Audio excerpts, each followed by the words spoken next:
This podcast is brought to you by the School of Advanced Study, University of London.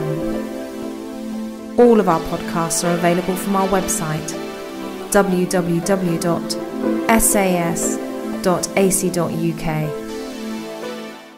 Thank you very much, Professor. Very grateful for this kind introduction.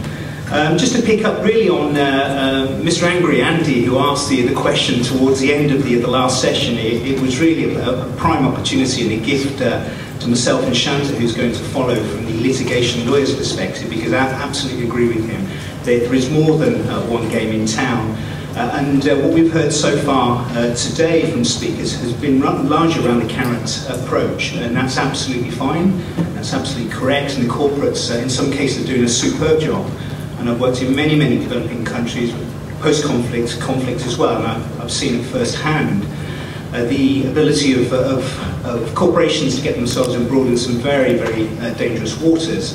But also, I have to say, nobody's mentioned it really so far, and in fact I think only one person has mentioned the word corruption during the course of today, is the fairly strenuous demands made by public officials in some of these very difficult jurisdictions. And the chairman started off by talking about conglomerates in conflict zones, but of course they work in every single jurisdiction overseas. It's just that conflict and post-conflict are some of the more challenging.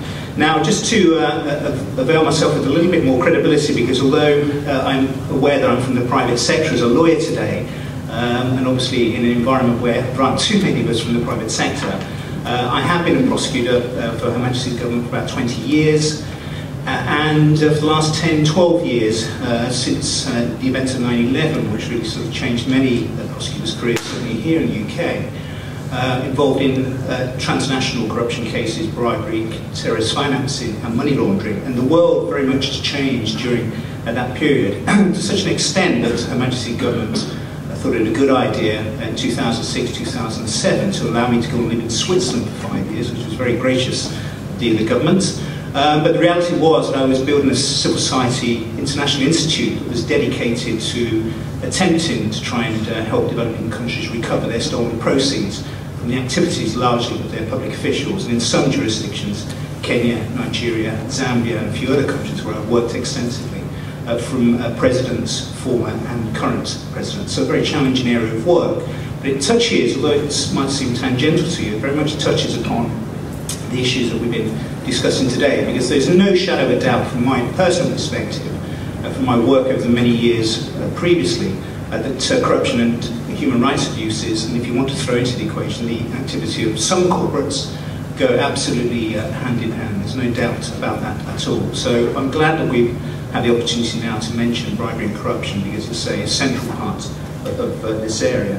Now, I've been asked to sort of cover the litigation side as far as corporates are concerned. Now, if we'd been having this conference 10, 15 years ago, it would be very, very brief indeed, because from a UK perspective, the picture has been pretty depressing for a number of years now. And corporate liability is a very, very difficult area, something when I was a prosecutor, to try and really get any traction into. And those of you from the UK there will see three terrible examples of losses of lives in the Zeebrugge disaster, which was about 1987, I think. 152 people died when the Herald of Free Enterprise, a roll-on, roll-off ferry was leaving Zeebrugge with the bow doors at the back of the ship was open. Now, anybody who thought that was a good idea needs their heads looking at, but nevertheless, that was the security systems that the people had on board to try and get the ship out as quickly as possible and try and fit in with the deadlines. And of course, what happened was that water seeped into the ship, capsized, leading to many loss of lives. The Marchioness disaster followed, the River Thames, where a dredger then smacked into the side of one of these, I guess I don't know what to call them, but they're ships that have parties and discos on board, again with the loss of lives of many, many young people. And finally, the Hillsborough disaster, which although it took place more than 20 years ago, has hit the headlines again, and there no doubt will be corporate activity. And on this occasion, there may be some proper accountability, because when these sorts of incidents happened in the late 80s, early 90s, the United Kingdom was really chastised by the way in which common law had developed around accountability of corporates. And it effectively meant that it was impossible particularly for large companies, to be brought to account for the activity of their employees on the ground. And of course, that might have been good news for the corporates, but for people looking for any form of justice, let alone social justice, justice for their families, very, very testing indeed. And there you have the general test of corporate liability set by the House of Lords, and Lord Denning, the more prominent judges, giving a very articulate account of how the company in many, many ways could be likened to a human body.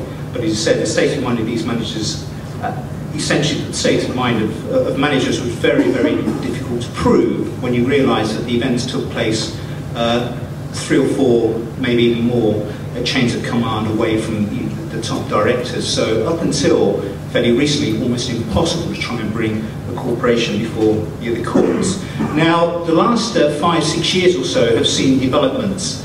I can talk about the manslaughter and corporate homicide legislation in 2007, which started to change the way in which we looked at the accountability of companies. But if I can update you really on the Bribery Act, which became law in July of last year. This has been in the making for a good number of years now. There was an attempt in 2003 to draft a Bribery Act unsuccessfully.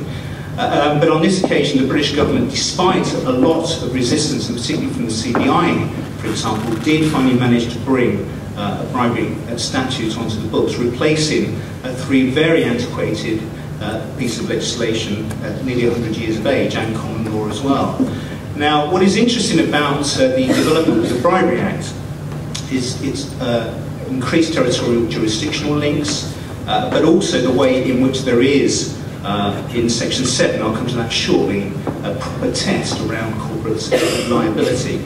Now, I should add at this stage, and for those of you a little bit more interested in this, I should also refer to the international conventions, because the UN Convention Against Corruption, which became law in 2005, really set the international standard. And within UNCAC, as it's known, is one of the first attempts to try and address the issue of international asset recovery. But there you will see a whole raft of measures which really encapsulate what the other problems are. And most, if not all serious jurisdictions, including of course Colombia, have actually signed and ratified the convention, which means sovereign state, they should be responding to it. And within that are very useful mechanisms around international cooperation, around law enforcement, and also the role of civil society as well, which is a very important aspect of this work. And the other convention, which really led to Section 6, is the OECD Convention, which is all about overseas bribery in the context of business. Now, this is a convention that's been signed and ratified by about 37 OECD countries. Nevertheless, it remains extremely important in this arena. And it's the pressure from the OECD itself and the working group on bribery based in Paris that eventually led or contributed to the British government looking to what our legislation was and concluded that we had to make clear that the overseas bribery of a foreign public official in the context of business was a criminal offence. And here we have it written down in black and white for us for the first time under Section 6 of the new Bribery Act of last year. The scope is indeed very wide, and the British government did look at the issue of facilitation payments, which is effectively small bribes, which the US, you may be surprised to learn, still permit their companies to engage in. That is an absolute no-no for us and for our British companies, and that's a symbolic change. Now, what about the accountability of companies? Well, Section 7 is the new offence, and there was a great deal of to and fro between the public officials here in the UK, the companies, law enforcement community as to what this new section would look like. And effectively now it's an accountability test, because the new offence can be committed by commercial organisations, and we'll look at the broad range of them in a second, which fail to prevent persons associated with them from bribing another person on their behalf. So it's post the event in a sense, but all of a sudden for the first time on the statute books, a significant piece of legislation, and we haven't discussed it yet today, but I think this is a very important contribution to the agenda. It's strict liability, so if the offence, the bribery has taken place entirely in a foreign jurisdiction with almost no connection to the United Kingdom apart from the fact that the company is British or is a British national, then they are caught by Section 7. Okay? Far-reaching, territorial jurisdictional effect of it is wider than almost any other domestic statute on any law books anywhere in the world, effectively. and as I said at the bottom, prosecution may be brought even if the act is not unlawful in the country where it occurred. Significant. So any activity by a British national on behalf of a British company, or individuals acting on behalf of a British company, so it could be a Colombian contractor, an expert on the ground who's been given the mandate of negotiating with a local regional area in Colombia, which is beyond the control of the government, decides to bribe to secure the local contract. He may not be necessarily prosecuted in a British court, which is understandable, but the company itself exposes itself to tremendous liability for having failed to prevent that activity taking place. A couple of sections just to give you a further sort of taste of the reach of this particular statute. Section 7, what is a relevant commercial organisation? Well, it's effectively any businesses incorporated in the United Kingdom. That also extends to partnerships, so 2 or 3 people collaborating together decide to set up a fairly loose corporate structure. They are caught by the legislation. What is interesting, I think, is section 7.5b and 7.5d. 7.5b, any other body corporate, wherever incorporated, so anywhere in the world, which carries on a business or part of a business in any part of the United Kingdom.